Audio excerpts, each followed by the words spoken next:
Garuda Express, an international courier service. Trump దెబ్బకి Indian IT professionals విలువెల్లాడుతుంటే ఓ తెలుగు యువకుడు మాత్రం తన టాలెంట్తో సూపర్ ఆఫర్ కొట్టేశాడు. ఏకంగా యాపిల్ సంస్థలో ఉద్యోగం సంపాదించాడు. పెద్ద మొత్తంలో జీతం అందుకోబోతున్నాడు. అమెరికాకు ట్రంప్ అధ్యక్షుడైన తర్వాత భారత ఐటీ రంగంపై తీవ్ర ప్రభావం పడింది. ప్రఖ్యాత కంపెనీలు సైతం ఎంతో మంది టెకీలకు పింక్ కార్డులు చూపిస్తున్నాయి. ఇలాంటి పరిస్థితుల్లోనూ తూర్పుగోదావరి జిల్లాకు చెందిన ఓ యువకుడు తన ప్రతిభతో అత్యధిక జీతంతో ఉద్యోగం సంపాదించాడు. అది కూడా ఐటీ దిగ్గజం యాపిల్ సంస్థలో.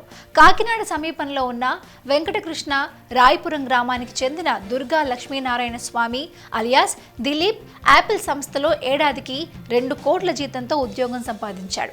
అమెరికాలో ఐటీ జాబ్స్ రావనుకుంటున్న సమయంలో మనలో ప్రతిభ ఉంటే అది అసాధ్యమేమీ కాదని నిరూపించాడు.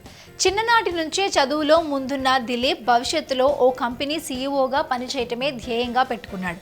కాకినాడలో చదువు ప్రారంభించిన దిలీప్ యాపిల్ ఉద్యోగి కావడం తమకు ఆనందంగా ఉందంటున్నారు తల్లిదండ్రులు. దిలీప్ ప్రఖ్యాత సంస్థలో కోట్ల వేతనంతో చేరడం తమకు ఎంతో గర్వకారణంగా ఉందంటున్నారు గ్రామస్తులు.